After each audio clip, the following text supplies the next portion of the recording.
Yes, we are live. All right, let me stop the timer. Or actually, okay, my timer is showing it's going. We're going to be starting at about 27, 28 seconds in. So go ahead and cue yourself up. Hmm. Okay, welcome everybody to another Hey, Sunday gang. Cinema Watch Party. Joining me today is Alex. Thank you, Alex, for joining it today. Always a pleasure. I missed yesterday when you were doing a Oh, extra show, doing threads. I was off watching Guillermo del Toro's Frankenstein, which is I also an excellent one for a watch party at a later date. Yeah, I am anxious to hear about your reaction to it. I've been seeing the reviews are just phenomenal. It's Um, excellent. A and I bit don't know a bit anybody who's long, seen it but yet. excellent. Yeah. Okay. Okay, we're gonna mute my phone. Because it didn't just come out to the theater like on Friday, right? Well, it was on Netflix on Thursday.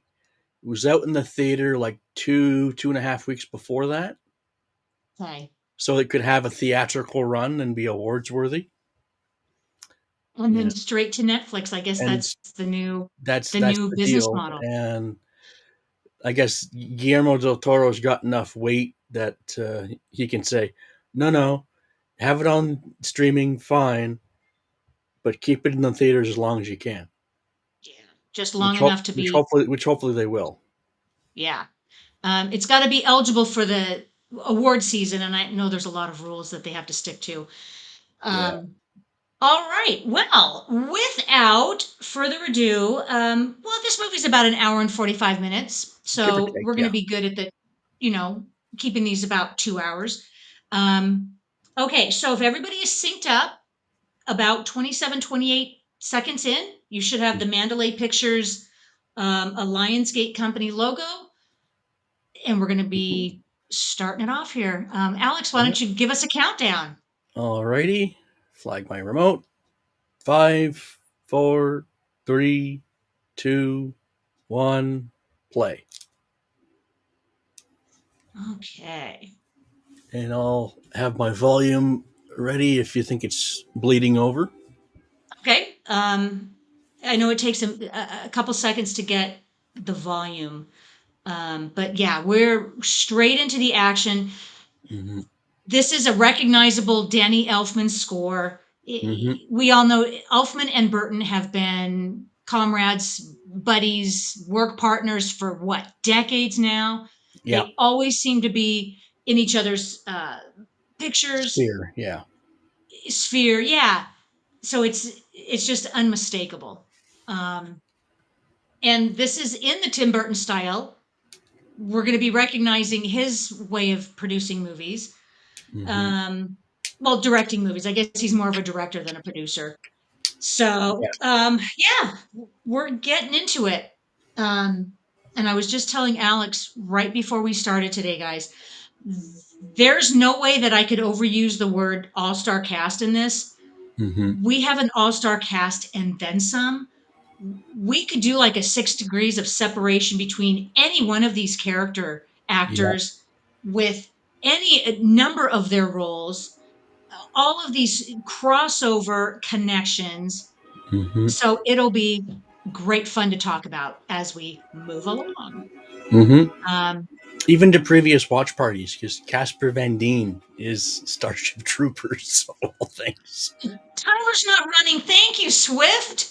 Thank you. Well, let's get the timer going. Okay, we're about I'm two seeing it. minutes. I'm seeing it counting. Oh yeah, it's only just kicked in. Yeah, so it's We're gonna yeah, need. we're up more about going on 2:20 right now. 2 minutes and 20 seconds now.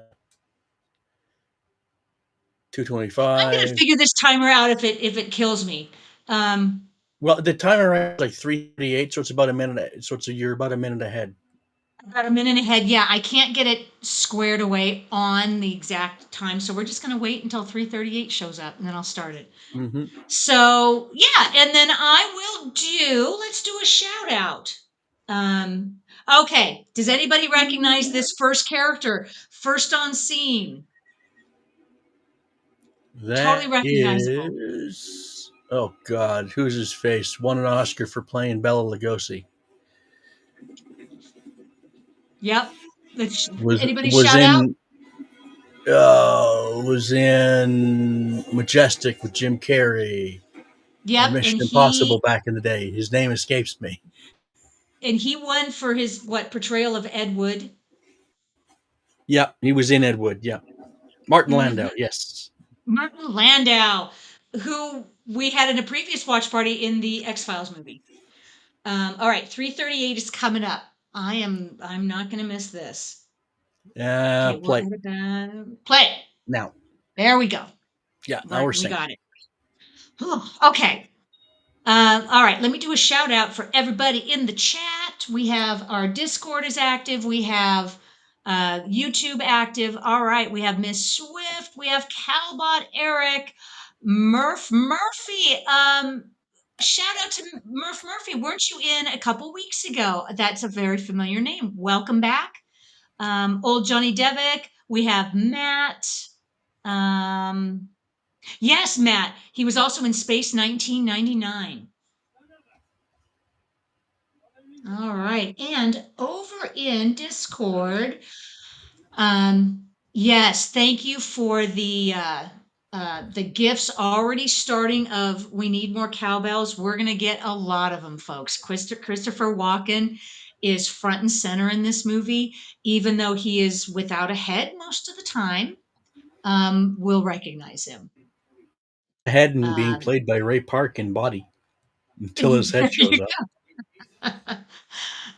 Hey, Alex, you're over there in Discord. We got Calbot, Sith's sister over there. Shout out to everybody. Sith's sister is here, but maybe quiet, doing nails. But wife and I are watching her first viewing. Fantastic.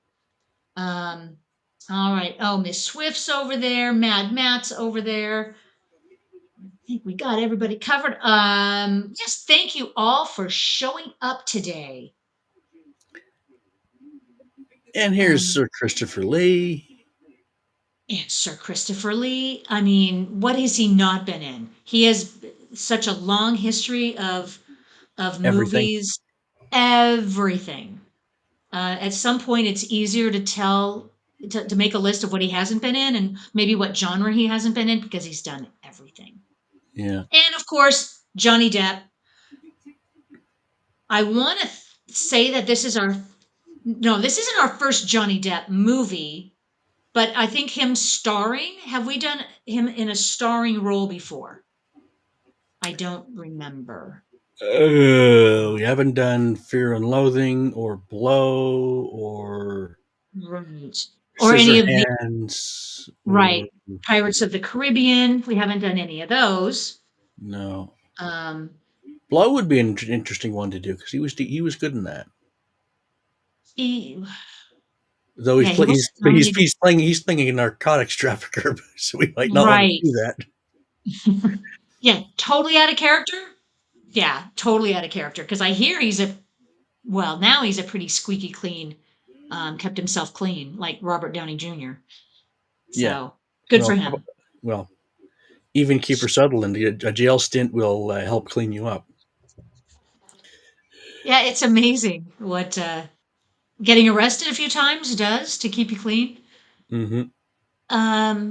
Yes, Mad Mad. This is like Tim Burton's casting bucket list. Yeah, Y- Yeah. and he'd bring Christopher Lee back for for the remake of Charlie and the Chocolate Factory. Yes, he did. And Johnny Depp was also in that. So they, Yeah, I'd rather read the book yes, than watch that movie, but that is a very interesting movie. I could have very easily chosen that because it's very striking. It's a very Tim Burton striking movie. Um, it's more so striking in the set design and production design than anything else. Like they leaned into the book a lot, which I appreciate, but it was just yeah. and that also had Anyone that grew up with Gene Wilder yeah. and then getting Johnny Depp's portrayal, Miranda Richardson's in this son of a gun. Mhm. Michael Gambon, Yeah, damn she it. has quite a prominent role. Um, ev everybody who's anybody at the time was in this. Hmm. Um, yes, we did Swift. I also think we last saw Christopher Lee in The Watch Party and The Hammer Frankenstein. Absolutely. Hmm. Um, so yeah, eventually, if I play my cards right, we'll pretty much go through every actor at least once in the watch party. So we'll have a chance to highlight their craft Every actor? and chat. Like, we Oh, going to go Violent Green or something? You can get Charlton Heston? you were freezing there for a second, Alex. What were you saying about Every actor, we going to go back to Soylent Green and get Edward G. Robinson and Charlton Heston? Or we could. I've got plans for the new year. We're gonna go way back. good. So Lisa Marie, if for anybody who doesn't know, her credit just popped up. In this movie, she plays Ichabod Crane's mother in some flashbacks. The last time we saw her, which we didn't truly see her because she was covered in makeup, she was the female alien in Mars Attacks. I And you missed might that. recognize her when she shows up on screen. Hmm. Um, Have we seen Christina Ricci before in a watch party in the last year and a bit? oh, oh, uh, that's a very good question. Anybody in the chat knows if we'd seen Christina Ricci? Yes, we have. Adam's Family. Didn't we see her in the Adams Family? Yes, we would have. When did we watch Adam's Family? Last year or the year before? I think we With, saw with both of them. Yes. I was just, you know what? I was going to get to that, Miss Swift, part of Tim Burton's proud tradition of casting his wives in his flicks. So we don't have Helena Bonham Carter in this movie, but she was in some of his other movies. And I'm sure this is all going to come to the top of my head eventually. Um, and interesting about, I didn't realize at first that Francis Ford Coppola was an executive producer. Yeah, Uh, I didn't know this at the time back in '99, but I saw American yep. Zoetrope. That must be a Coppola production. Yeah, I believe so. When was he attached to doing a Sleepy Hollow movie? I think it was his production company, and I think Hmm. that's obviously that's why he would get a credit.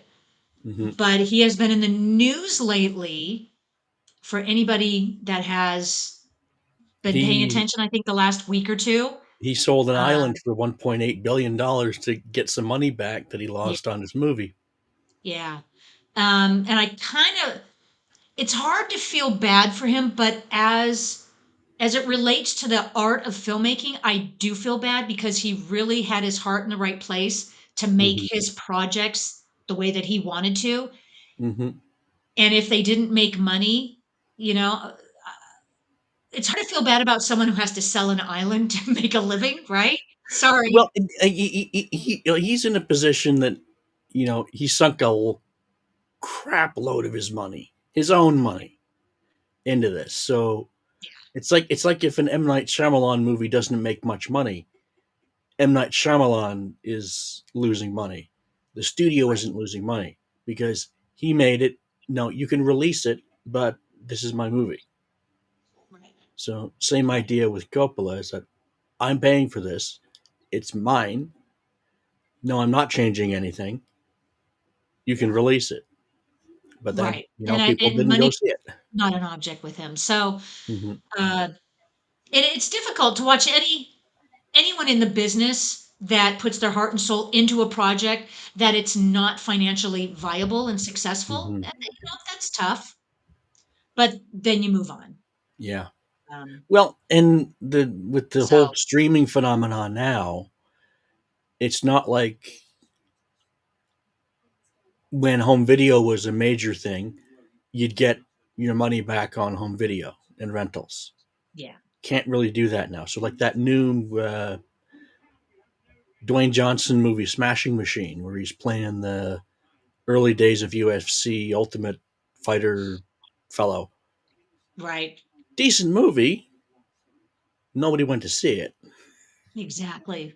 And it looks like it's not even going to make the money back in streaming, which is Coppola's problem too. Hmm. There's just no way of recouping that kind of money. Um, but that's kind of where the industry is these days. Hmm. So Oh, look, it's um, Dumbledore. Dumbledore the it, second. it's Dumbledore. Hmm. And we have Senator Palpatine, Emperor Palpatine, yes, Hmm. Swift Emperor Palpatine making out in the shadows. And we have the principal from Ferris Bueller, Hmm. Jeffrey Jones. Yep. Or the Uh, newspaperman from Deadwood. yes, yeah. So you'll recognize a lot of these people from the other works, but every time Oh, the guy look, who and plays Dumbledore, it's also who's his face there. Mr. Dursley is also there. yep, There he it's is. Uncle Dursley from Harry Potter. Hmm. And so, yeah, we've paired Dursley and Dumbledore in the same movie, and we've brought Palpatine and Jack Sparrow. Hmm. And I can't place the guy in the wing chair right now, but I'll He figure out plays in a little okay, bit. yeah. In this movie, he plays the notary, Hmm. right? Michael Gough as James Hardenbrook, the cowardly town notary. Michael Um, Goff, as in Alfred Michael Goff. that is a good question. I don't have any connections. I always like to make notes so I don't forget. Um, I don't have any connection to him, so maybe someone can go down a rabbit trail and find out where he's connected to everybody in this. If it's Michael Goff, Gough, Yep, Gough. then yeah, that's Alfred from the first two Batmans, Ah, and yes, that's his you Tim are Burton right. connection. Actually, he's And Alfred of from course, he's Alfred from the first four Batmans, even the Kilmer and Clooney versions. yes, you are right.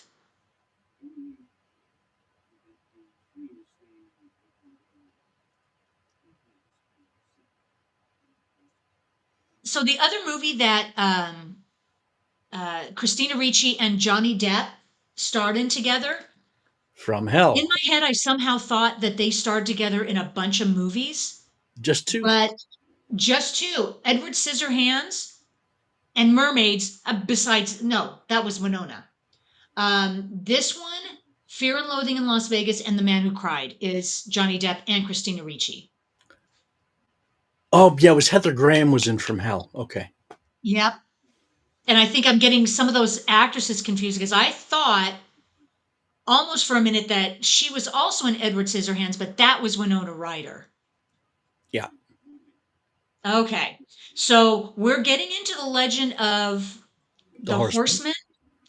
And I thought it was interesting that when we got Ichabod Crane's background in this, he's playing like a lawyer, but like an investigative lawyer, Hmm. which back in the day would have been rather odd, I think, because he's acting as like the law enforcement branch and an Yeah, enforcement branch. they called him Constable earlier, so he's. Yeah, and so if this is at the turn of the century, so I think it might be following some of the English law Hmm. that had been passed down into the settlers. Oh, Christopher Walken, they just nailed it with his makeup. Hmm. Absolutely. More frightening than usual.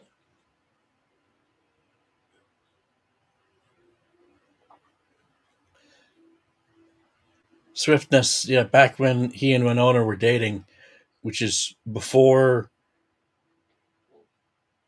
Coppola's Dracula, where according to Keanu and Winona Ryder, they're not quite sure if they're technically married because of the ceremony that happened in the movie. Yeah, good point. A lot of carnage in this movie. I love Hmm. it. I love the effects. Um, yeah, Mad is saying walking in a winter wonderland. Hmm.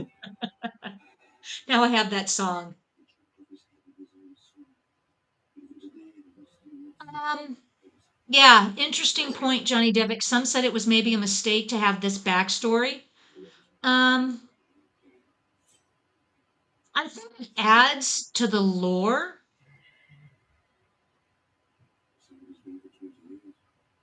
but his horse died on the field. He died on the field. Um, yeah, and I think it adds to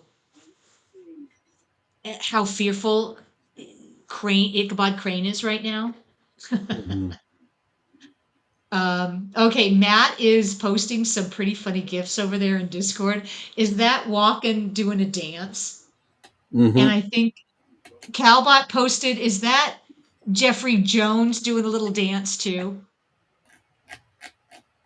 And I'm thinking Yes, Calbot, that's Jeffrey Jones from Beetlejuice. Yeah. yep, that's right, Jeffrey Jones. Okay, so we have another connection. He was in Beetlejuice. He played the dad to Winona Ryder, who Hmm.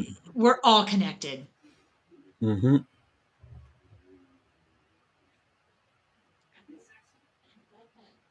That's right. I forgot about Jeffrey Jones on Beetlejuice. So yeah, Miss Swift is saying traveling magistrates were a thing. No, that's what they did. They sent him off to kind of be an investigator, not Yeah. as any kind of, Well, the or magistrate maybe would be as, magistrate for a region, right? So he wouldn't yeah, just be in New York City; he'd be going around middle to southern New York. yeah, to maybe a community that doesn't have it. Yeah.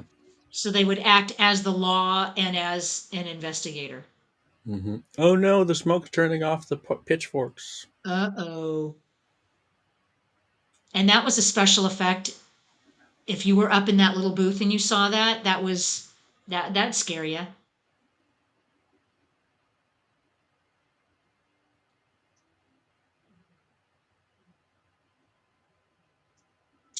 Oh, Cabot is saying Michael Go also did a lot of Hammer pictures, Yes, he and did.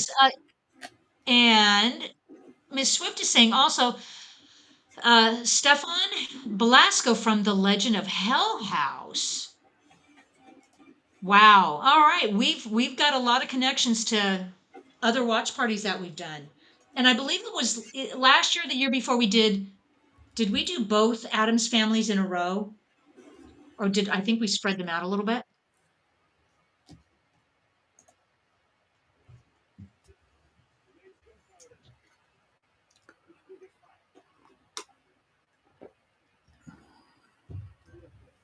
Okay, anybody who has not seen this before, Does not seeing it in it's 26 years count?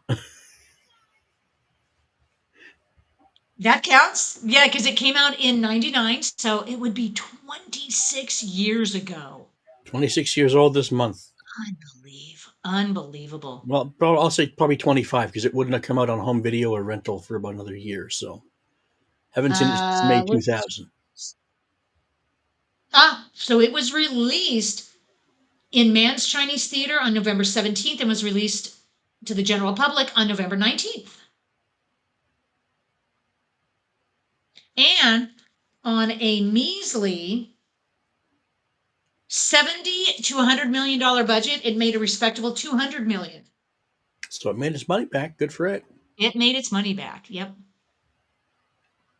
Yeah, Johnny Devick, I think you had mentioned that last week. You showed this to your students last year to learn more about visual design in movies. This was a great one to choose. Oh, thank you, Calbot. It's pronounced Goff. Joff? Goff. Goff. Did I pronounce it wrong? Goff? Yeah, you were saying go. Go. Like you were Okay. saying Thank go you. as in Van Gogh, or there's Van like Gogh. Van Gogh, Van Gogh, however one pronounces it. The same with Goff, Gotcha. Michael Thank Goff. you. Goff. Yeah. That is a great special effect. And I think that's really what a neck would look like with a head cut off. Oh, thank you, Calbot. Saw it in the theater, watched the DVD once or twice, but probably have not seen it in about 20 years or so. Hmm. Yeah, it floated around in the rental market. It got so many accolades, so many awards. and then it just kind of seemed to die down for a while. And Miss Swift saw it, remember seeing it on opening night in the theaters. Well, this within the Johnny Depp canon, if you will, everything got overshadowed by Pirates, Yeah. and that was within the Pirates one was what 2003 or four. So Um, this would mm, have been completely engulfed by yeah, the Pirates Jack Sparrow character. So yeah. Pirates of the Caribbean came out 2003, then the next one 2006, then 2007. hmm Um, and then 11 um, and 15 or something. 11 and 17. There, I'm showing 5 in the series, and I thought there were more. Nope, just five. Nope, just 5. Okay. And Thanks, there's Mad Matt. We got some trivia. The Sleepy Hollow was the last movie released on Laserdisc. interesting. Well, for its age, yeah, I could see it Laserdisc being kaput by then because DVD would have been 3, 4 years old by then. DVD was a '96 mass release Something like that. And Laserdisc came out, in what, the at '80s about at the some same point. time? Yeah. Yeah, laser discs were a 20-year-old format by then. So This gadget really takes me back into the Edward Scissorhands mode. yep. And Edward Scissorhands is why can't I can't remember what year it came out. I think it was before this. It was in the 80s, right? Yeah, '80s, '90s, yeah. Okay. See 1990. All Yeah, right. that makes sense. I'm thinking of it in relation to Beetlejuice because it was after Beetlejuice. After Beetlejuice. Yep. So Johnny past. Devick, I love that. You made your students make Laserdisc covers. Oh, Excellent. that's so cool. You made them Hopefully the they're covers more last than just month. floating heads. Like, Wow. have them make proper art. Wow. Yeah, and making them make the Laserdisc covers last month. Um, and probably they were all saying, "What's a Laserdisc? We've never seen one. We got to see one to have a guide to go by." hmm It's like a DVD, but you got to flip it 3 times over 4 discs.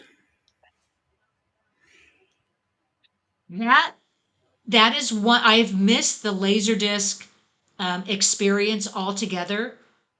I remember like the VHS Betamax, then we went into DVD or the VHS, then DVD. But the Laserdisc, for some reason, just I never got into it. Mm. Well, it was expensive for one thing. Like, and then you had to flip the discs because they'd only hold about 40 odd minutes aside.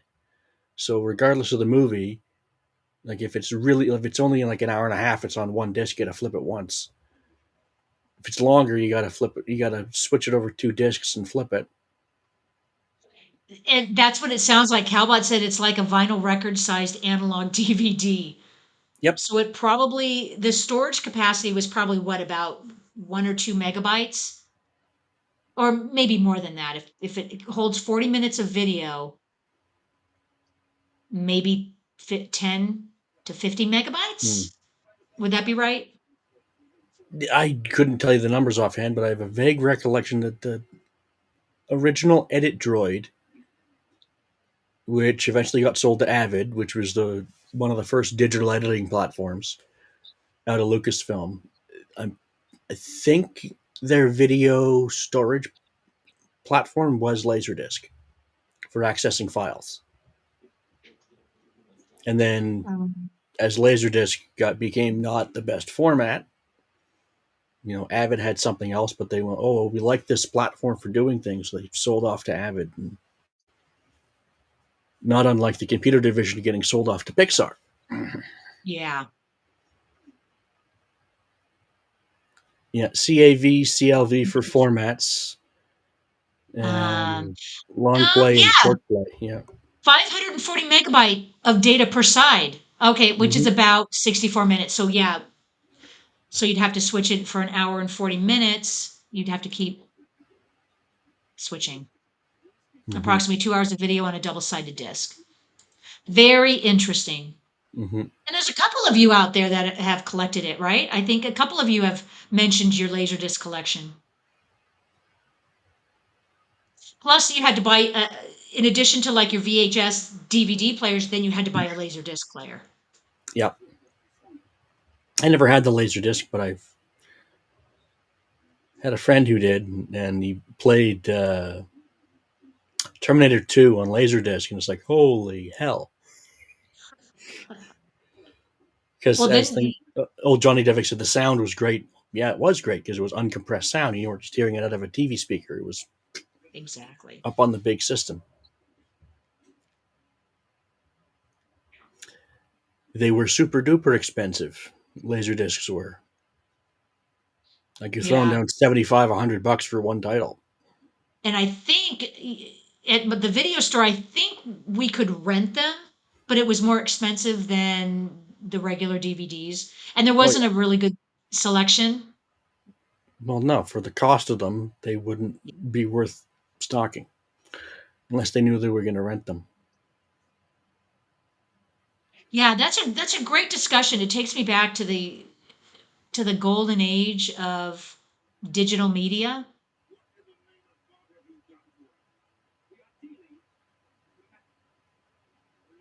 All right, so we have he's now conducting an autopsy.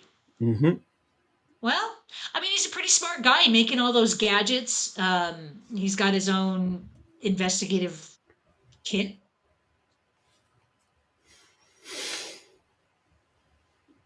Well, the story is rolling along. Hmm. We've got a couple beheadings so far, uh, A nice covered and bridge. yeah, and that's I guess those are very common back east. This is in upstate New York in a little Dutch community. So yeah, they would have the covered bridges. Hmm.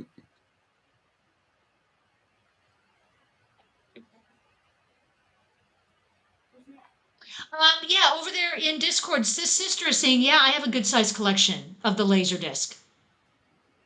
Yeah. And Johnny Devick is saying, what I found bringing out the dead and Sleepy Hollow are the last two domestic USA releases on Laserdisc. So if you have them and you keep them in good shape, I bet they'd be good collector items. Well, some of them you can get dirt cheap on eBay and such, but some of them you can't.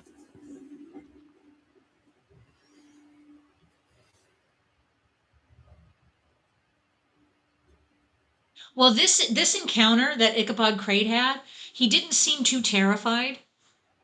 So that is it that he knows it was a prank? I mean, he knows now he could probably hear them laughing in the background. Mm. But he came into this community already skeptical, not believing any of the tales of the headless horseman.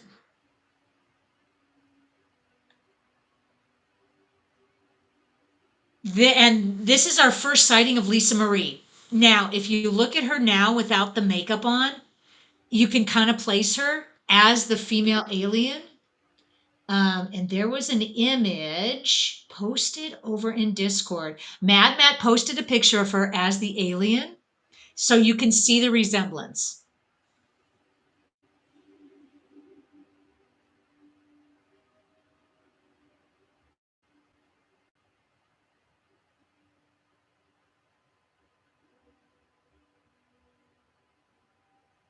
And Mars Attacks was before this. Mars Attacks was mid 80s, Mars Attacks was mid 90s. mid 90s. Why was I thinking 80s? Um, no, we still have a ton of movies to get through from the 80s. and 70s and 60s. We're going to go way back. Gonna do the original The Day the Earth Stood Still.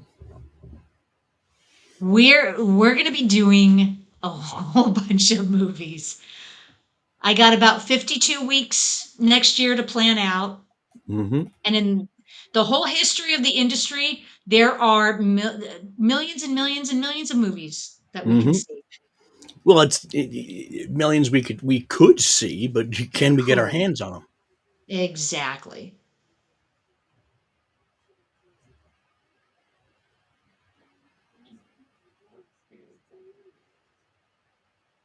Have we seen Oh, thank you, Calva. have we watched Ed Wood Oh, yet? I'm seeing Calbot's Lisa Marie played Vampira in Ed Wood. yeah. Yeah, that very interesting, Calbot. I did not realize she played the Vampira. Um, no, we have not seen Ed Wood. Um, And we haven't watched Plan 9 from Outer Space yet either. right. Yeah. So, because yeah, for the most part, the first couple years of Creator VC doing it, it was all 80s sci-fi horror, and then they kind of went into the sci-fi. Then within the last year and a half of it, they Mm-hmm. kind of ventured out into some of the other genres. Mm-hmm. So yeah, anything before the 80s, they hadn't really done.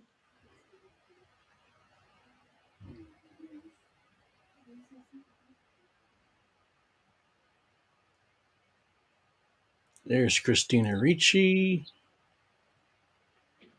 who's always been good at anything she's done. I just haven't. We don't always see her pop up a lot of the time, but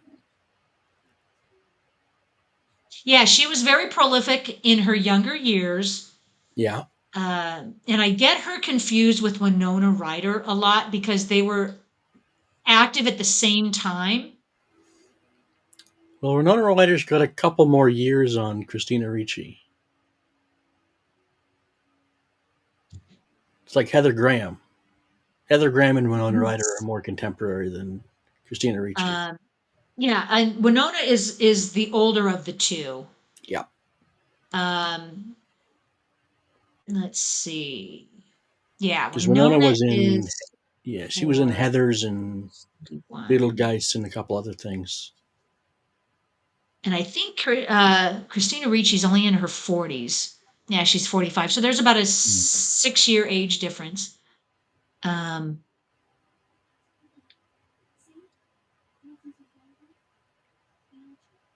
Yeah, this I was sort of guess, this was sort of the Christina Ricci aging up role because yeah. from Casper and Now and Then and something else in the early to mid '90s, and then nothing, and then the jump to this, and then some other stuff, and Pan Am, the one season wonder with Margot Robbie and Oh, I Christina recall Ricci. that Yeah, on TV. I never saw it though. It was only one season. yeah, Didn't last very long. good show. In retrospect, it was a good show. They just no one watched it. And if you don't watch it, they're going to cancel it. Yep. So we get to see it on the streaming services. And people say, If we're "Oh, lucky. Margot Robbie's fantastic. Why didn't you make more? Because you didn't watch it at the time, you bonehead." Yeah. All right. So all the old men in town, I'm Are sensing some kind of conspiring. conspiracy. Yeah. Mm-hmm. And it's an old trope whenever the old men of the town um, keep the young ones out and they start talking behind closed doors, you know something's going on. Mm-hmm.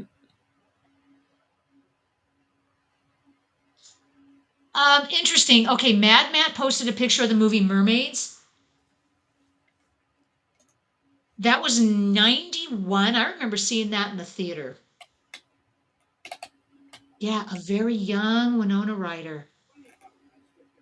And is that Christina Ricci didn't play the younger sister, did she? It's possible she did because that looks like Christina Ricci It does, doesn't? I can't remember her in that movie. And I guess she did. with Cher and Bob Hoskins. Okay, There you go. Bob Hoskins of Roger Rabbit and Hook fame.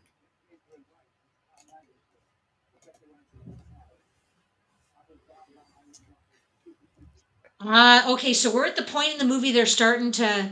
I think he might start making some kind of connection. So we have how many murders so far? Three, right? The kill count is three. Uh, 3 was the initial number when Ichabod arrived. And then two when he showed up, right?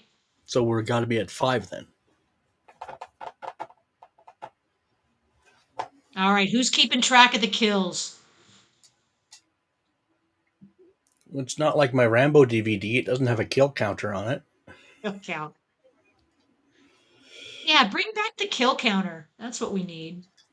Didn't we do a kill counter on Predator? I think we did. Who was keeping track on Predator? I think we were all trying to keep track. So is this Ichabod Crane's first real good look at the horseman? I Because think this, so. Yeah, this right there is his first good look at him. yep. And so he's still skeptical. Oh, great is special effects. Mm-hmm. And if we're Well, talking, a you lot of know, that's practical though. That's just Ray Park on a yep, horse. yep. So we're talking 99, which was the what the starting age of CGI, but these Well, when it effects got are rolling, very yeah. practical, Mm-hmm. and that makes it a lot more real.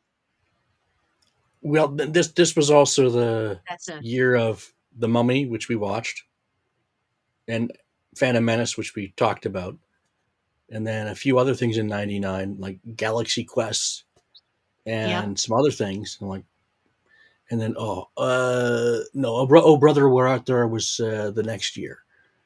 So I was thinking like there's the effects, but then there's the production design and the color grading they ended up doing, and a lot of this must have been in camera because they didn't really have color grading down pat so well until the next year with Oh Brother Where Art Thou, which is also a fun movie that we could probably do at some point. But Yeah, that is a fun movie. I haven't seen that in forever. Um, yes, Mad Matt, kill counter. The movie needs a fainting counter for Ichabod because he's still very nervous and scared, always on edge. It's like he's always um, going to jump if something comes around the corner and startles him. But I think that's why he's perfect for this gig, going to a small town, is he has no um, preconceived notions of the headless horseman, and so he's not looking for a ghost. He's looking for the real man behind it, mm-hmm.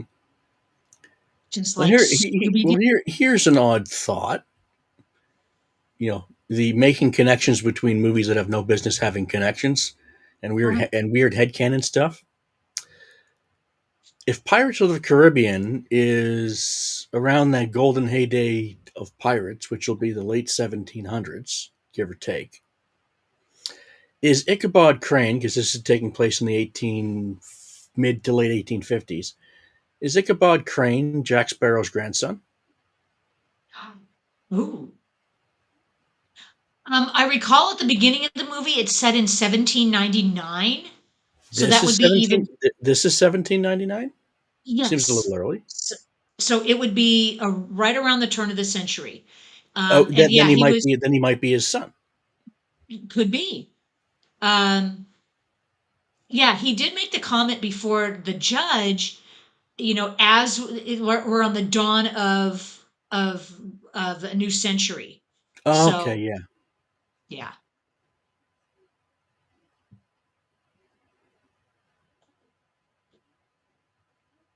And based on their Okay, guys. based on their dress, they're not going into the Right. 1900s. So yeah, they're going into the 1800s.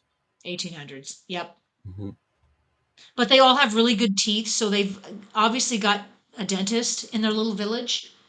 Yep. Um, so everybody head over to Discord if you can. Frag Lord is doing kind of a kill count for us through ChatGPT.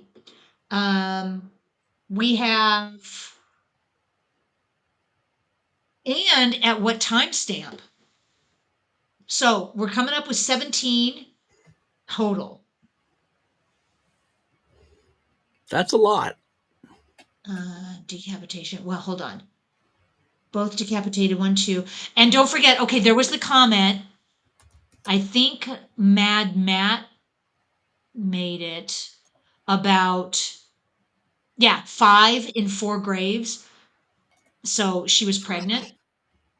And so that's a big clue, 5 in 4 graves.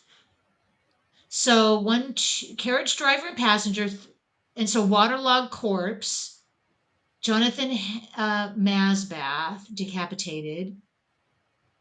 Oh, these glorious decapitations. Only glorious in a fake movie sense, of course. 1, 2, 3, 4, 5, 6, 7. So we would come up with 7, not 17. Yeah, 17 seems a lot.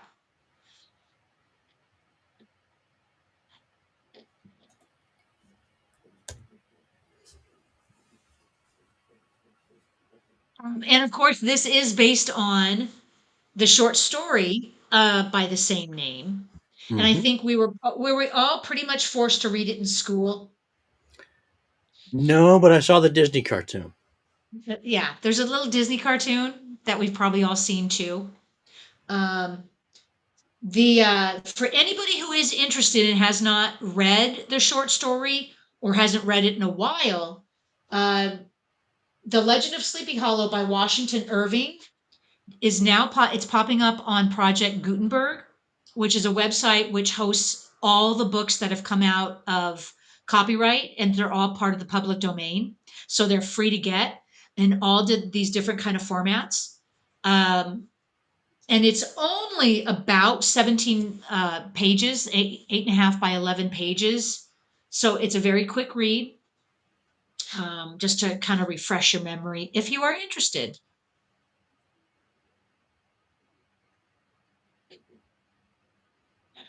Johnny David, this makes me want to see Brotherhood of the Wolf from 2001. Brotherhood of the Wolf. I'm Anyone not familiar with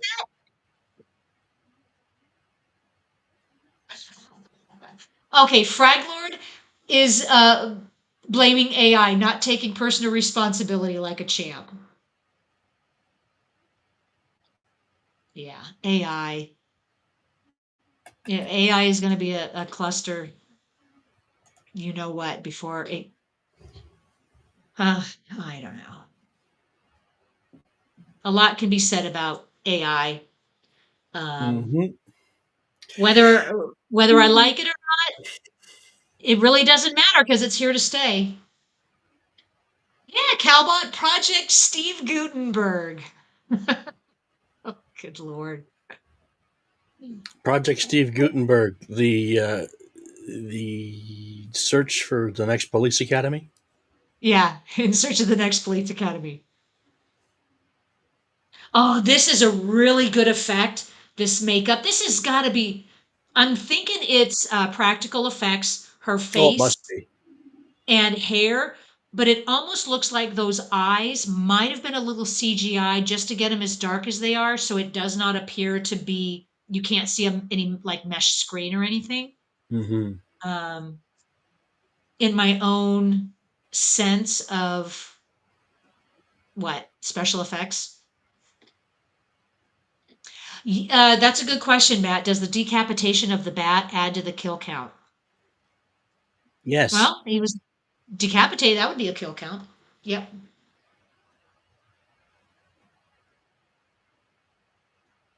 So, okay, so Frag Lord, we're doing a more in-depth kill count because before the main story in flashbacks, we have 3. Oh, multiple. It could be more than 3 American soldiers. Yes. When the Hessian, yes, that first scene when he beheaded everybody, that was a lot. Okay, so we still could be at 17 because that really was a bloody scene. He killed everybody.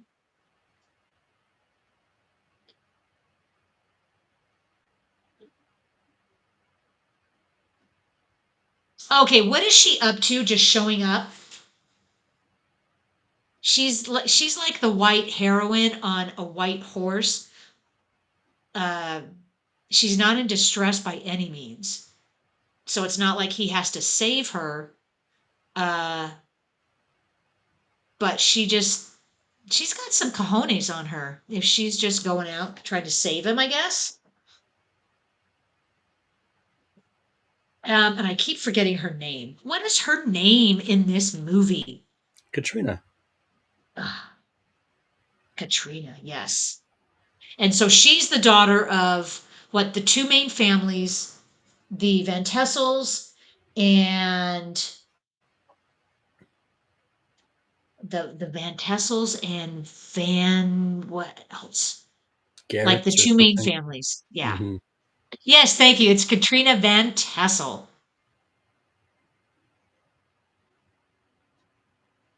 Although if she grew up there and her family was there, she wouldn't have fear of going out into the woods. Even if they are coming upon the tree where the horseman lies, where he died.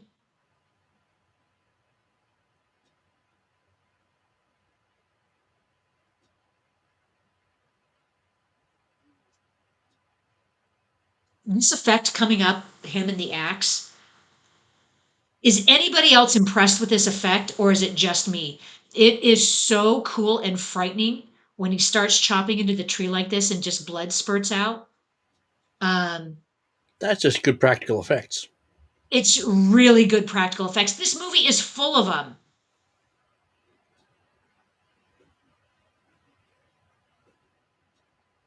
Yes, thank you. Okay, Swift is saying the Van Tassels, Van Garrett's, um, Brom Bones, aka Brom Van Brunt.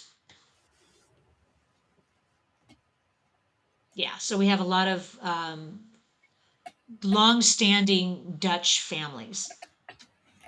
Oh, this I am amazed um, and blown away by the practical effects of all of these heads. Here's the heads, and bravo to the department that did this, the special effects department. They did such a great job of this. I'm so happy that CGI was not all over this movie. A lesser movie and lesser hands would have been covered in CGI. Exactly. And it takes away from the story. Even though CGI is supposed to make it look more real, It didn't uh, at the time. no, all it does is detract from the story. And it's not a very good way of telling a story back here, anyway. Even Hmm. today, CGI has gotten out of hand where it's so real it's fake that you know it's fake. Well, that's Dennis Muren's whole thing is that you can make something look technically perfect, but if it doesn't look right on the screen, it's wrong. Yeah, exactly. Well, what was I saw someone doing a one of those reaction videos, and they said they were watching The Mummy Returns, Mummy 2, and there's CGI in there of The Rock that is just horrendous. It was Yeah. horrendous then, it's horrendous now. And they said, how is it with this budget and this money that this looks as bad as this does? And the Two Towers, which was made and came out the same year, looks as good as it does. Yeah. It's Ooh, Horseman's having fun. He's having a Yeah. runabout. And so we saw the horseman coming out of the tree. Another cool effect. Mm-hmm. Uh, yeah. So how can a director, producer, art director, art department, special effects department all get together and come up with a crappy looking movie? It's very easy when you're throwing your money at at state of the art, but you're not really looking at the final product. You're looking at the process and you're throwing all the money at the process and not the final product. Mm-hmm. Tim Burton, in my opinion, looks at the final product and Mm. wants what he wants to get to that final product. Um, and very rarely makes a misstep. Mm-hmm. Not everyone might end up liking it, and that's fine. Right. But Right. he's releasing what he wants to release. Exactly. And he has got the vision in his head that he brings to life, and it's got to look good on screen. Mm-hmm. And the way that he wants it. He's just a brilliant artist in my opinion. Mm-hmm. A little demented at times, Yeah, but he makes great movies. yeah. This whole scene with the kid and the candles and the spinny doodad lamp, the bit with the kid and the lamp is the only thing that was basically in the teaser trailer, which is Yeah. actually kind of interesting. Johnny Devick is mentioning we're heading into the dark now. Yeah, Mm-hmm. we are in a really dark part of the movie. We kind of figure that she's the target because she's the midwife. Mm-hmm.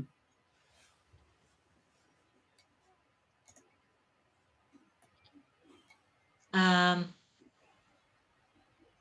Unfortunately, yeah, we've got the headless horseman now on a rampage and showing no mercy. Kind of like the Yeah. Terminator, you can't reason with him.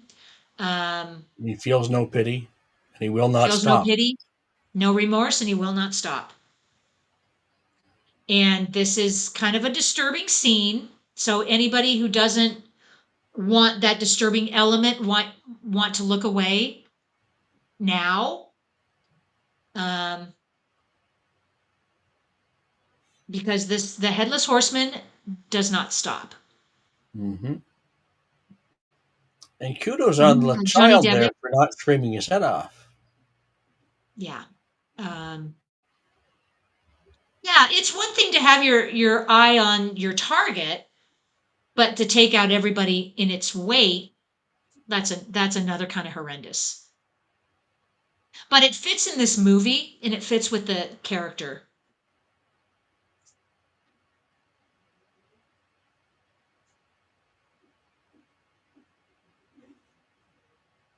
Yeah.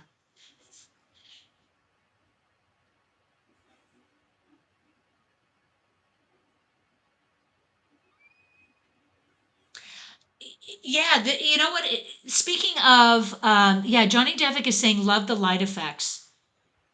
And that really is a testament to the cinematographer and set direction, the lighting department to all create that mood that they're looking for and balance the light and the dark, especially in the same scene. You have to balance the horror that's going on, but you've got light, and then you're going from light to dark, but you still see everything that's going on.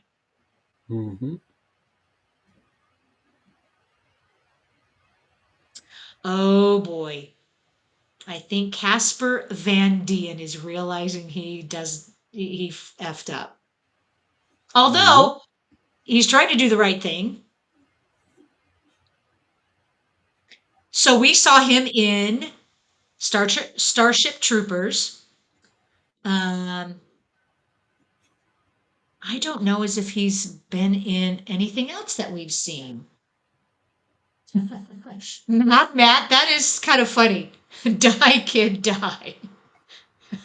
And that's from Austin Powers.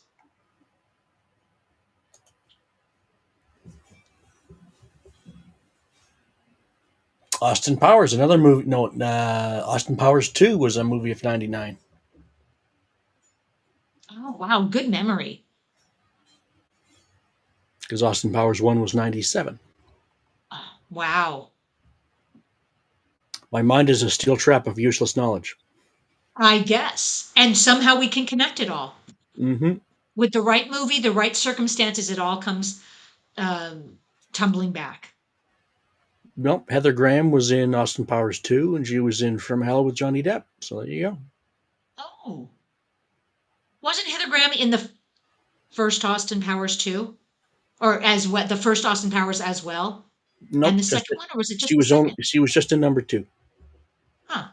You might be thinking of Elizabeth Hurley, Elizabeth who Hurley. That's it. who was in 1 and then Yep. in 2 for a little bit. Oh no, he just got Yeah, cut in two. he did. He Spurting not blood only from both ends. he's not only losing his head, he lost like he got cut in half. Yeah. Yeah, so Casper Van Dien is one of those actors, Johnny Devick says it best, some other crap movies, maybe a sequel to Starship. Yeah. But I do know his claim to fame was he married Catherine Oxenberg, who I think her mother is of Yugoslavian royalty. So Catherine Oxenberg is royalty, but they don't really, I don't think they call her a princess. So maybe that's why he could retire from acting.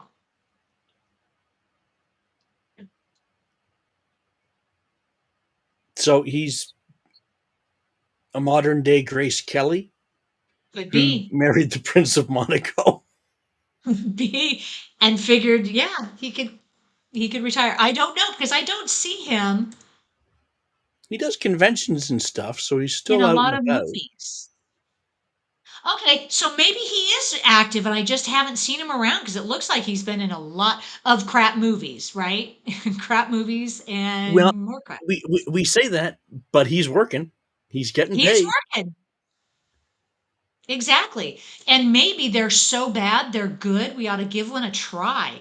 Maybe that's what we'll do is we'll take an actor who we really haven't focused on and dig deep into their filmography and take one of their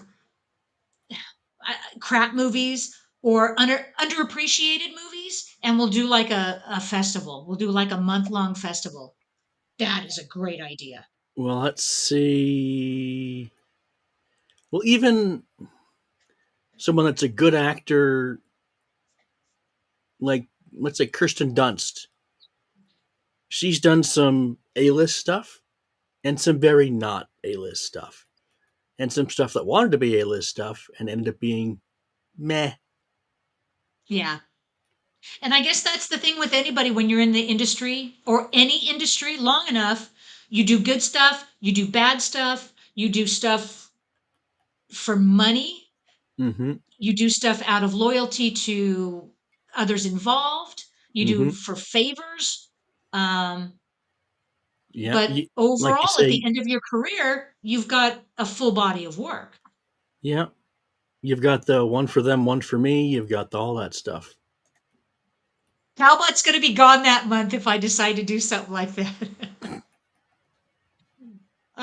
Okay, maybe I'll pass on that idea. So not every idea that I have is a good one, Well, I'm but just it looking takes back us. at Casper Van Dien right here. Like, let's go back to the beginning of his. Okay, so He's got quite a long filmography. well, he started on One Life to Live. He started on a soap opera, so good on him. Yeah, He's in the league with Kevin Bacon. So he started out on TV. Good for him. You know, Doctor Quinn, Married with Children. yeah. He was in Wing Commander 4, the video game, as Red Shirt number 3. um, Okay. You know what happens when you're wearing a red shirt? mm-hmm. He probably was the first one to die. Couple of TV movies. Yeah, let's not He forget he his he was video game in appearances if he has them. TV appearances. he was in a Casper sequel direct to video. So there's a Christina Ricci loose tie-in. He was in a couple of those Casper direct to videos. Oh, and we have another, okay, a connection to Heather Graham. Mad Matt is showing Lost in Space 1998. Heather Graham was Judy Robinson. Yep. Casper Van Dien was in Lost in Space, wasn't he? Was he? No, that was Oh Matt wow. LeBlanc. Now we're going into some rabbit holes here. But yeah, Well, you no, know what? Lost in I'm Space going to take that back was yeah. my I don't comment on Casper Van Dien. Maybe he wasn't in a whole bunch of crap movies, just a lot of stuff we haven't seen. So I'm going to open myself up to the possibility that he is a good actor. I just might not have seen him in enough stuff. like if you can pull off Starship Troopers, you can do some stuff. Like I'm seeing a bunch of B movies, some TV stuff, movies of the week stuff. But since easily 97, I'm seeing stuff every year, so he's working. Like 05, 06, 06, Yeah. 07, TV series. And They that pulled him back for Starship Troopers 3. you gotta have something in the industry to last that long. Mm-hmm, You have to have talent, you have to have some kind of star power, mm-hmm, um, just to have a lucrative career. You gotta have mm-hmm, something. Yeah, so as you're scrolling, we gotta shout out to the comments, the Iron Maiden. mm-hmm. Um, yeah, there was a grisly death here in the movie in Iron Maiden, which is takes me back to, yes, thank you, Mad Matt, the Iron Maiden comment in Bill and Ted. They thought it was great. Iron Maiden. And Mm-hmm. they thought it was the rock band.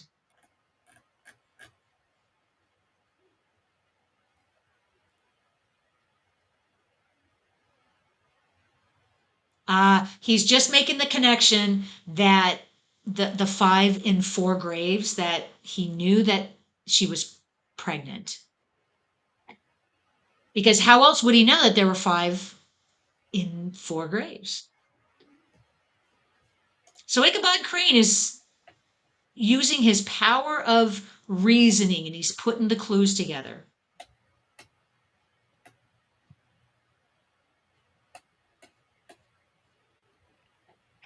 Yeah, looking through Casper Van Dien's filmography, yeah, TV and B movies. So working actor, good for him. But yeah, nothing I'd really want to start digging into on purpose. Yeah. Um, and you know what? And that's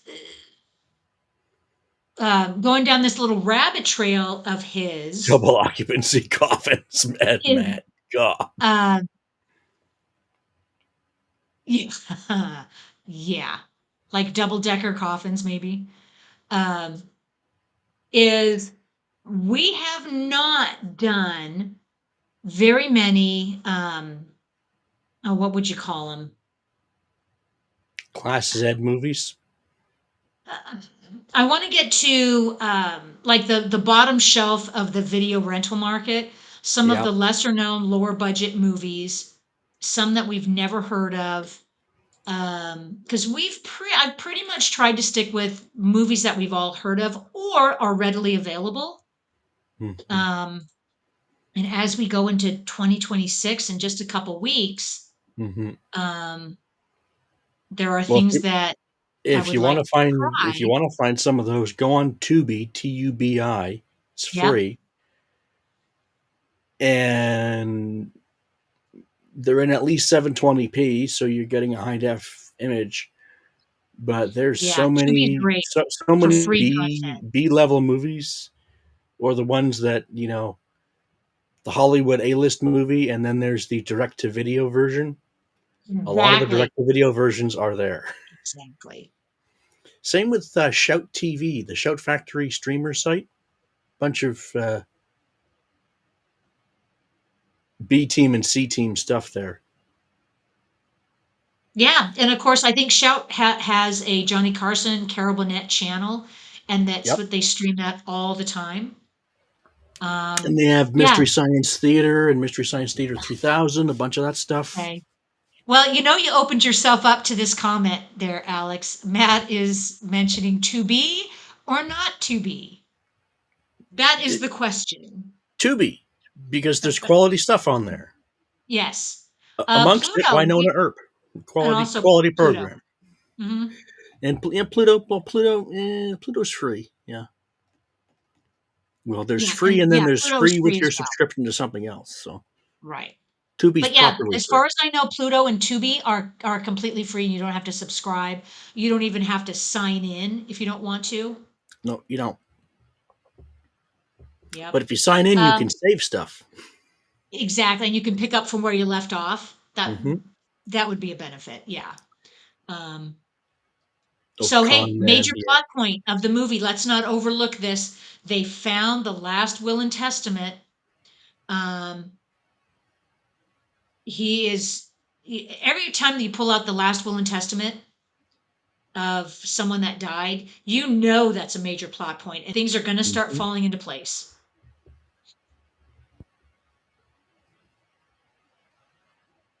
Johnny Devick says, I saw the MS-45 movie this weekend after seeing it mentioned in the Discord. It wasn't too bad.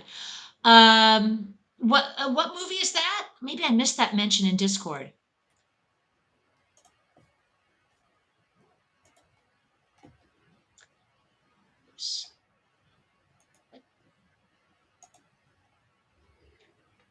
NS Talking 45. about Miss 45 from 1981? Never even heard of it.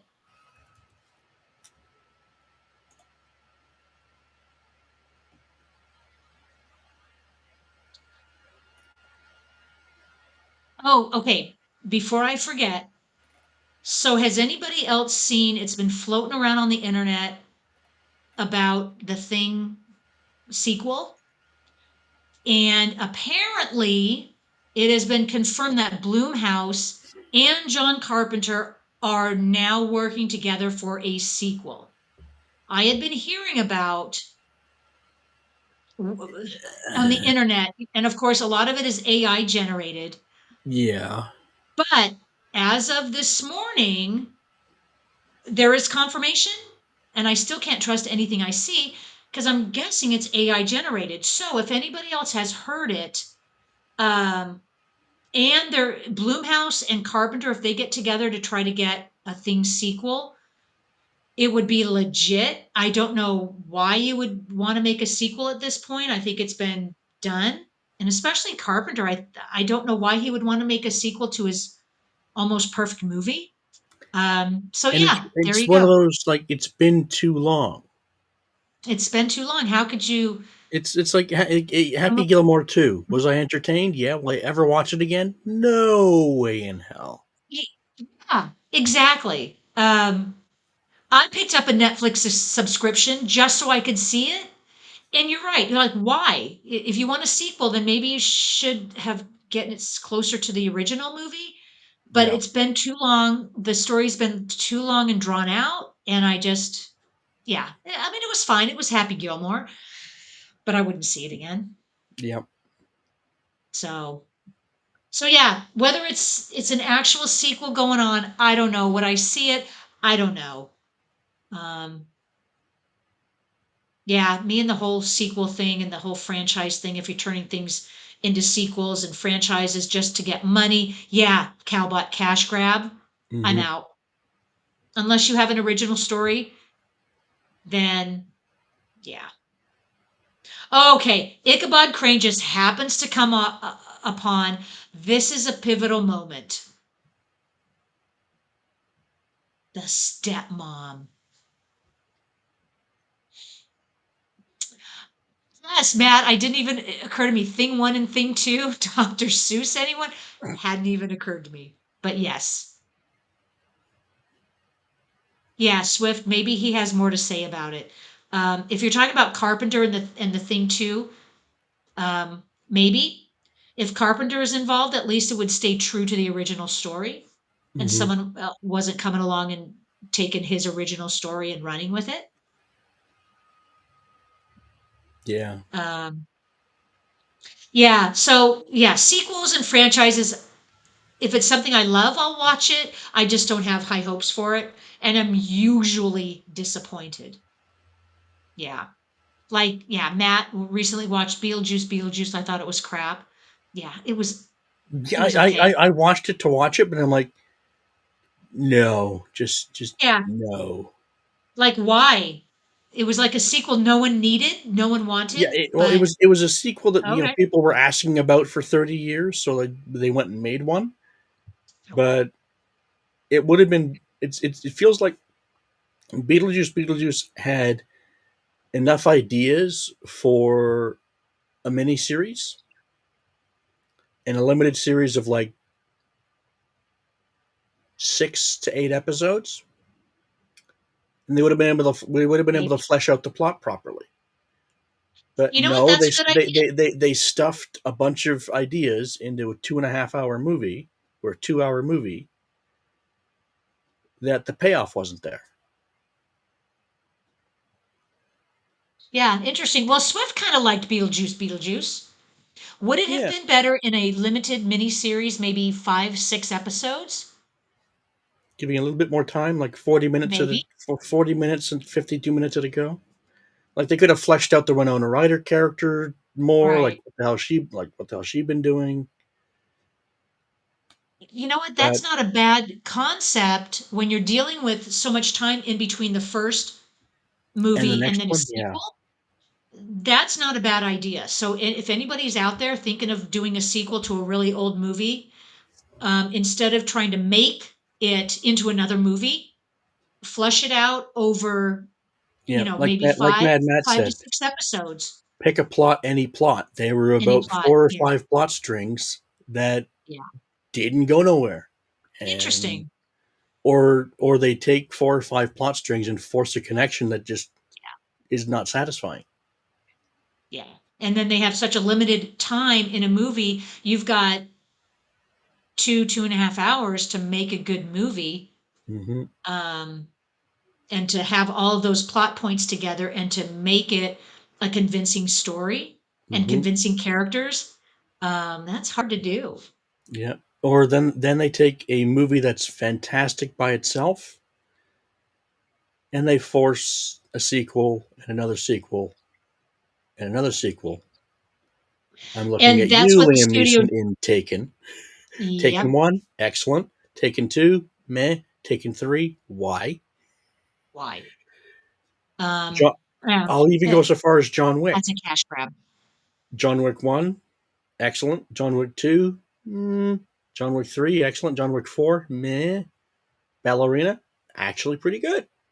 Say, So it's, flip a coin whether it's going to be any good. The TV series, they royally screwed up. I have not seen that. Avoid it.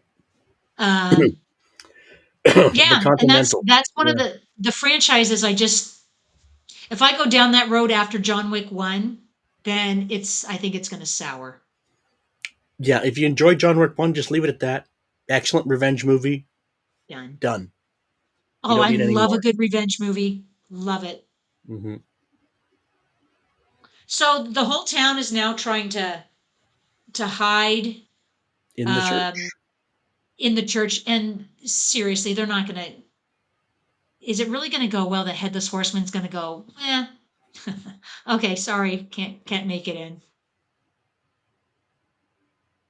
Mhm. There's a I, really st- good line in I this. yeah. Um, there's a Go ahead. really good line in this movie, and I don't know if he said it yet, so I don't want to give anything away.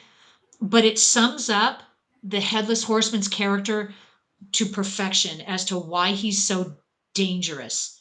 Um, but yeah, I won't mention it just in case. Oh yeah, maybe he can't. He can't enter. Like I'm watching everyone's hiding in the church, and my brain went to The Patriot with Mel Gibson and Jason Isaacs, and it's like some people don't care if you're in a church; they'll burn it down anyway. Or the that also is a great mini series. If anybody hasn't seen it, is Midnight Mass by Mike Yes. Flanagan, who did Hill House and Bly Manor. And I am in the middle of watching Hill House again, Didn't he do Follow and the House of Usher with Mark he Hamill and did. friends? Yeah. That was last year. Yeah. But Hill House, I just got done with the episode that had literally a 17-minute one shot scene. And I was still blown away, even though this is like my third or fourth time going through this miniseries. And I'm trying to pick up all the ghosts that are hidden in the background. And I'm still not catching them all. But let me tell you, that scene in where are they in the mortuary, and they're trying to mourn their dead sister. It's a 17-minute shot, and it's phenomenal filmmaking. and I'll never get tired of seeing that.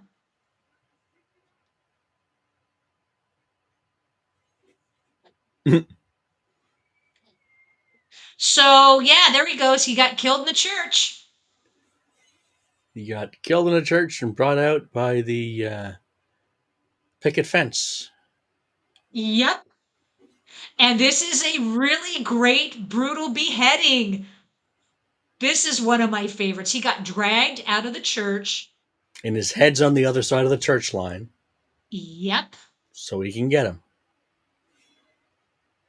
And I love the effects that actually show the beheading.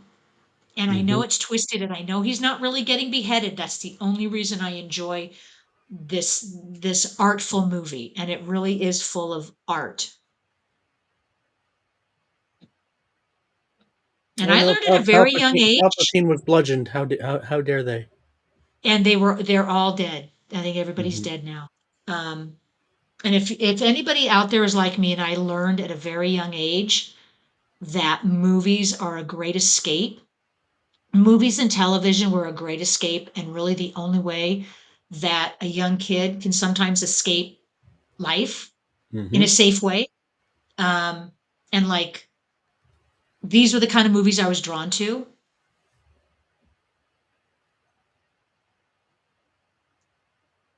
But if you were like me, there's some positive aspects.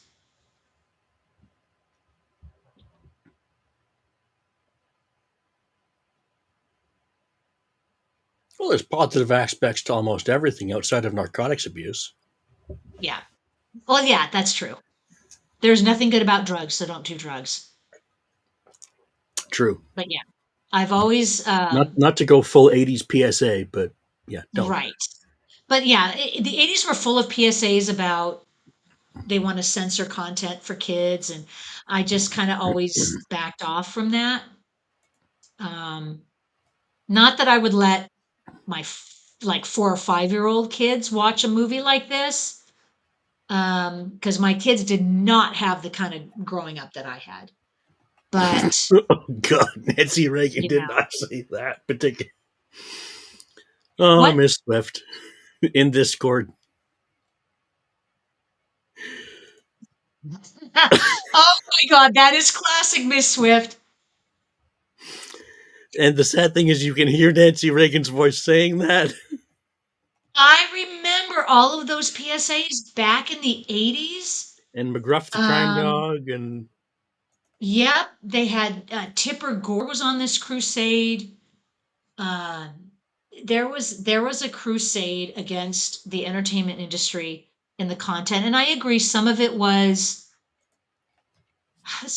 over the top, mm-hmm. but there's got to be a better way than Well, it's like even the state when they had Saturday cracking down morning on the cartoon production. characters doing drugs PSAs, Yeah. and Jim Cummings is there in the booth with the 5 other guys doing the voices, and he looks across the booth to the guys at the control board, and he's saying, "Winnie the Pooh is not saying this. Give this to a Ninja Turtle." It's like Winnie the Pooh is not using the words marijuana. Give this to a Oh, that's Ninja Turtle. classic. Yeah, I see you posted that in Yeah, Discord. it's like Winnie the Pooh will Yep. say a lot of things. He will not say this. Yeah. Although now Winnie the Pooh will say that because I think Winnie the Pooh, parts of his essence, part of the creation of Winnie the Pooh is now in the public domain. Off the original A. Milne release, hence Winnie the Pooh, Um, Blood and Honey. mm-hmm. But the Yep. Disney rights to use the character are ongoing. So Right. The little fluffy Winnie the Pooh in the red shirt, you don't want him going after someone with an axe. no, Um, is public there's domain. And just like yeah, parts of uh, like Steamboat Willie and Mickey that is Mouse. public. Yeah, Yeah.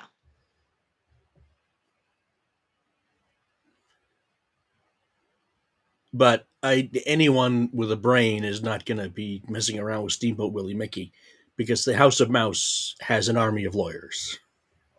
And yeah, they will bury you. Hmm. But yeah, there are aspects of Winnie the Pooh and Mickey Mouse and some of the other things that just came into the public domain that, yeah, knock yourself out, experiment with it, go crazy.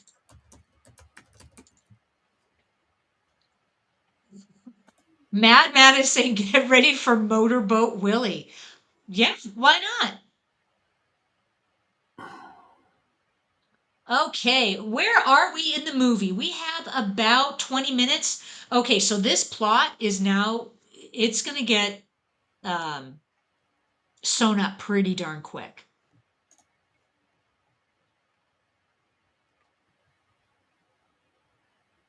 And I think we have an idea about who the bad guy is. And we Yeah. harken back to any number of fairy tales where you have the wicked stepmother. Hmm.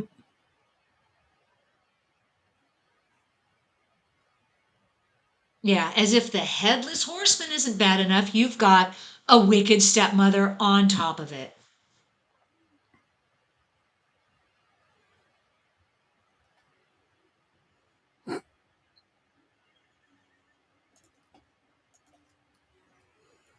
Even as an apparition or a spirit gone awry, he has to be tired of her calling him and doing her bidding. He's probably at the point where he's like, not again.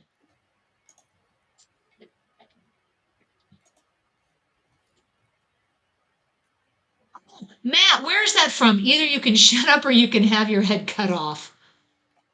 That is a period piece, I'm guessing a 1970s British drama. That looks like BBC TV of something. Back in the 70s, right? That or it's Blackadder. Mm, Yeah, it doesn't look like Blackadder. it could be. The profile of the dude looks like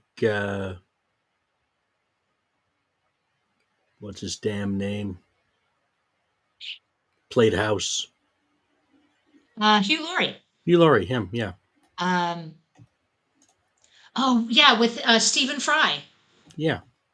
Um, That could be Fry and Laurie, but they didn't really time travel. and then it would be a comedic role. It could be.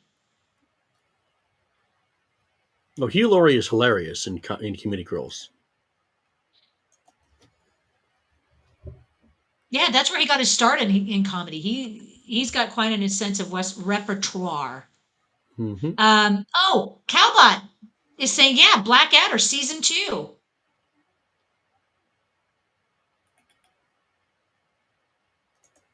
Uh, okay, so Miranda Richardson is playing the evil stepmother, controlling the deceased spirit of the horseman. Didn't she also play this type of character in the TV series Merlin? She was, Kind of, sort of. she, She right?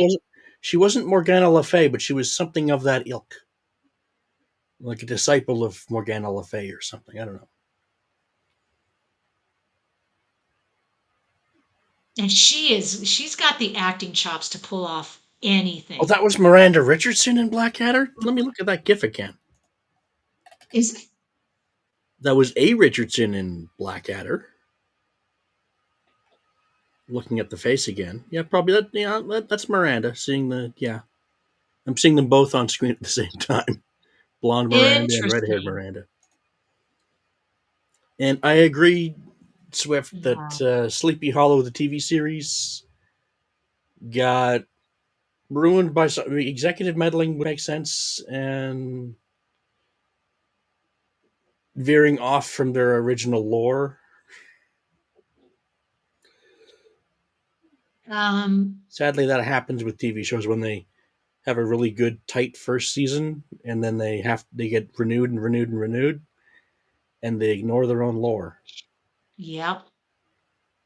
That's a pretty recent TV series, right? I seem to recall It was um, in the last 10 years, I think. Like it's pretty, 2013 to 2017, so it lasted that long? yeah.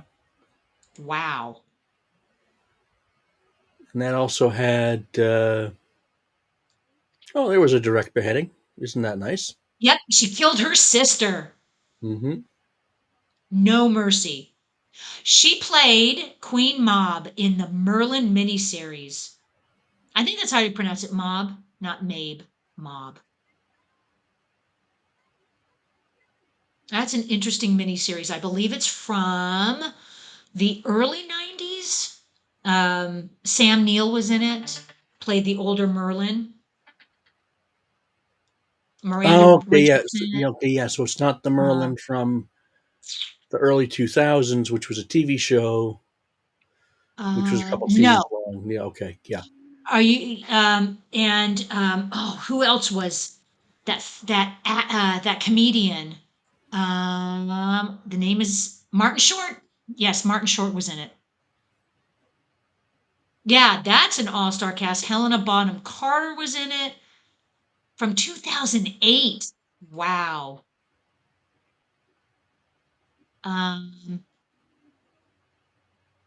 no, I'm okay. It's linking me to something else. 1998 is the one I'm thinking of, not the 2008. Yeah, 2008 was something else. So there was a dragon and Exactly. some other stuff involved in that. So 98, so Miranda Richardson would have been in it just before this movie.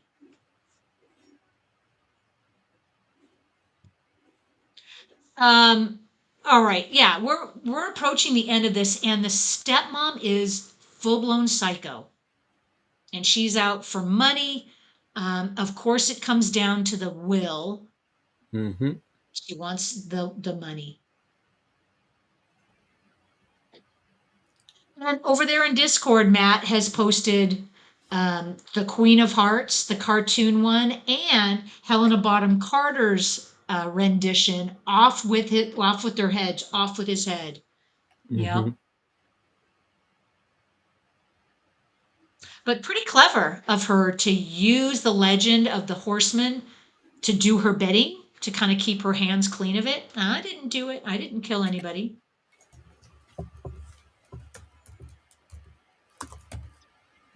When in fact, if she was arrested and charged under current law, she would be held just as guilty as the headless horseman.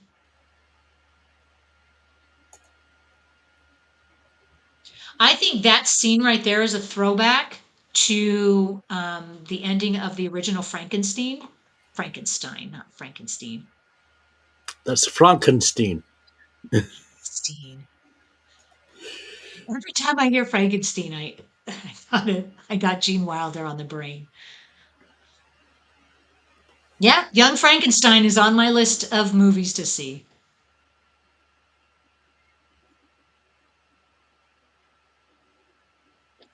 Johnny Devick is saying there was a Merlin TV series where it was more real. That was not that good.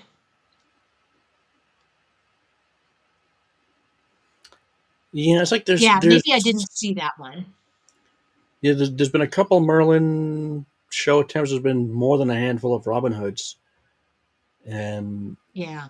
it's like when they try to make Robin Hood skew to the young adult audience, doesn't work.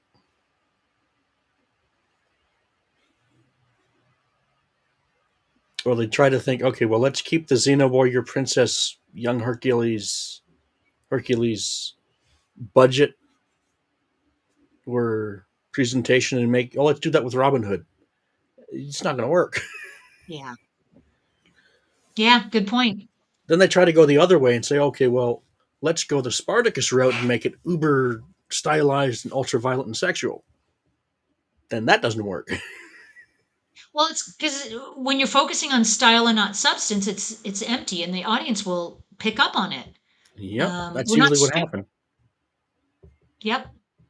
Um, yeah, Matt, let's throw that question out to everybody. How many houses on the hilltops appear in Tim Burton movies? Well, let us find Tim Burton and go through his catalog. No, yeah, everybody, see if you can come up with the right answer. And Matt, are you asking because you know the answer? So whoever gets closest will get a gold star for the day. I want his director credits. Where's his director credits? Damn it.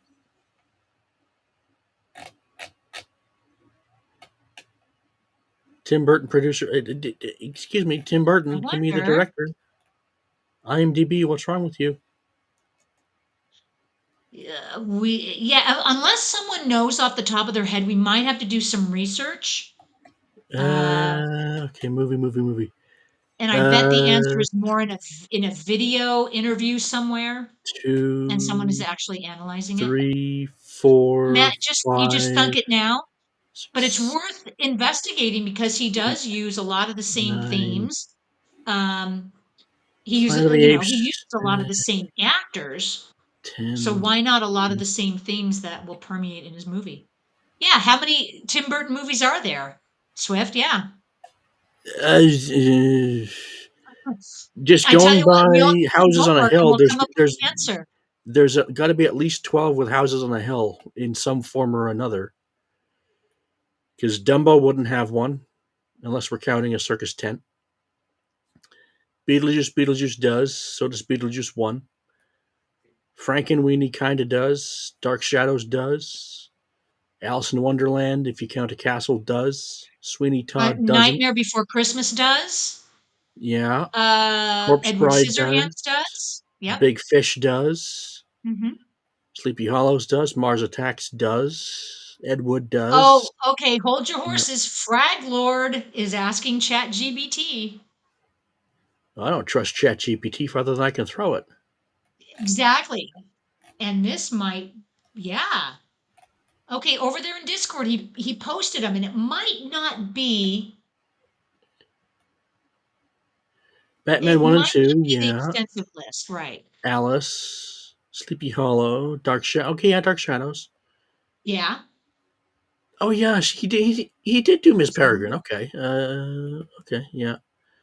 And then honorable mentions Corpse Bride, Charlie and the Chocolate Factory. why does it not mention Nightmare Before Christmas? Because that's where um, either Skellington Jack lives. Skellington's house is on the top, or is it? Oh, here we go. He gives him his head back, He and the head gives him grows his head back. back.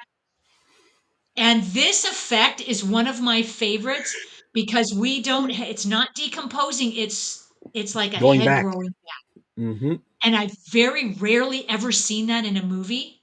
Mm-hmm. So to be fair, this might have a little bit of CGI in it In this part, for sure. in this part. And I'll give him some grace because this is a brilliant scene. Mm-hmm. Because it would be one thing for the Stan Winston crew to pull the flesh and stuff off, because you could do attaches and little sparks to blow and remove stuff, but putting it back on is different. It's like you can make Donovan decompose in Last Crusade, but can you make him come Right. back?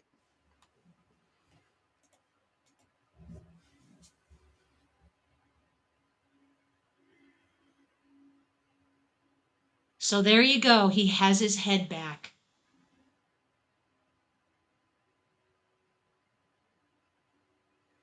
Pleasantville So was a is good movie. I liked that, Joel Johnny Devick. I'll have to watch that again. um which one? Pleasantville?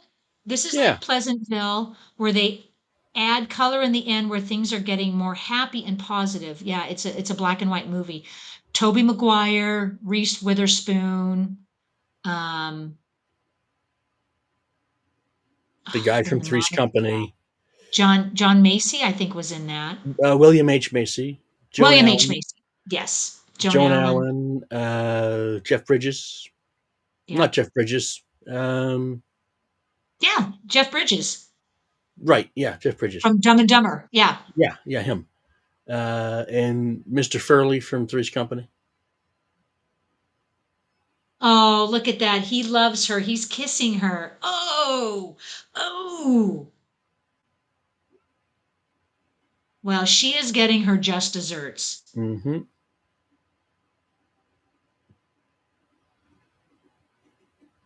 And I think what's funner is we don't see her getting beheaded. He just took her Mm-hmm. to his lair. Mm-hmm.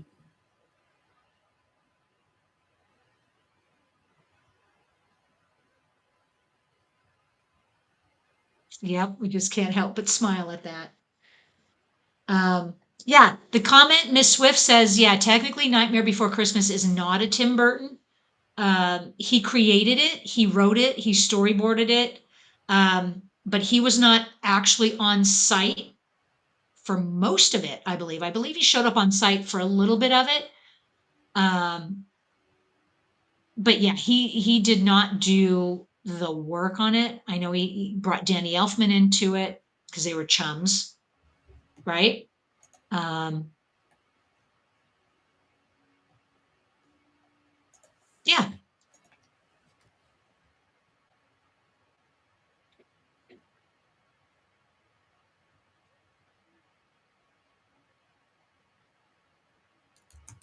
So there you go. He wrapped it up in record time and they can ring in the new century.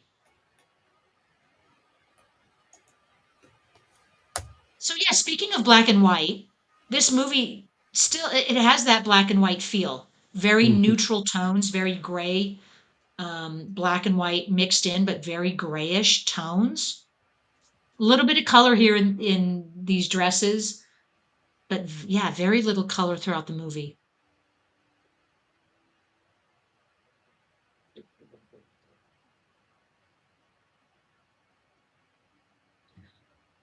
Ta-da! That is a wrap. Was my timer way off? 1 minute and No, my timer. no, you're good. I got 1 minute 40 and like 10 seconds, so you're good. Okay, good. We're on track. Um, yeah, there you go. That was Sleepy Hollow. What did you guys think of it? And anybody who was watching it for the first time, what was your initial impression? Um, One of the things I didn't go over was all of the accolades and awards it won. The one to point out was, I believe it won one Academy Award for the art direction, I believe. I can see that. Yep, yep, and it won some British Film Awards because it was filmed in the UK. I think they originally wanted to film it back east to get that feel, but I believe it was because of the budget and it was filmed over in the UK. But yeah, very, very fun movie. So we'll just kind of wrap it up, taking any last minute comments while we go over what is next week. Yeah, planes, trains, and automobiles for next week, just to get us in the mood. We're starting to really get close to Thanksgiving. Mm-hmm. Um, and then we are doing a more recent movie the week after Thanksgiving, which is a horror movie. And then we're going to wrap up November with Die Hard. Mm-hmm. Yeah, so we got a couple really good ones coming up. There we go. So Mad Matt says highly entertaining. Johnny Devitt, love this. Eric is saying love this movie. Had already seen it a couple weeks ago, but always a fun watch. Yes. Um, Swift is saying they should have had little Audrey 2 clippings on the tree. Well, that would be fun. Oh, Matt, you know what? You're the full of puns. It was ahead of its time, but bum. Yeah, Swift is saying at the time I hadn't expected to like it as much as I did. So like the murder mystery and cowardly hero. Yeah, it was very entertaining. Uh, let's see, Sith Sister over there in Discord. I haven't watched this one in a while, but just as good as I remember. Wife's cheese rating. Here we go. I always like this part. Like a plain cream cheese on everything bagel, you can enjoy it at any time of day. That is so right on. Thank you. Yeah, always love having you guys here. Um, this is such a fun part of my week. Glad you guys could join us. Yep. And thank you, Alex, for Yep. co-hosting My today. pleasure. And Uh, next week will be fun. It'll be yep, it'll be a quote along for me with planes, trains, and automobiles. pretty much. And it will be a who's who in the comedy world, that's for sure. Yep. Um, Rated R but it, for a reason. it has been around for quite a while, so I'm Mhm. not going to be afraid of spoilers. It is a great one to watch around Thanksgiving because it is a Thanksgiving themed movie, Mhm. but it's always fun to watch these guys work together. Yep. So And it's a yeah, that's it's a what we got. Kevin Bacon movie. Kevin Bacon appears in it for about 30 seconds. Yep, that was about before he was a big star, but Yep. we were still doing, I think, 6 degrees of separation with him at that time, right? Oh, Or not we can talk not about that. No, it, was it well, later on in his career that we were able to do it? Because he showed up in a everything. little later because it was after Footloose, but still he hadn't done Murder in the First or Stir of Echoes or a bunch of other stuff. So Stir of Okay. Echoes, that's another 99 movie. Yeah. Um, Great movie. That's a great horror movie. All right. So we'll we'll just wrap it up and we'll see Yep. you guys all next week. Same time, same channel, same place. Thank you, Alex, for being here. Thank you My all for pleasure. watching. And a pleasure as always. Be good to each other, be good to yourself. Have a great week, and we'll see you next week. Bye. Bye, gang.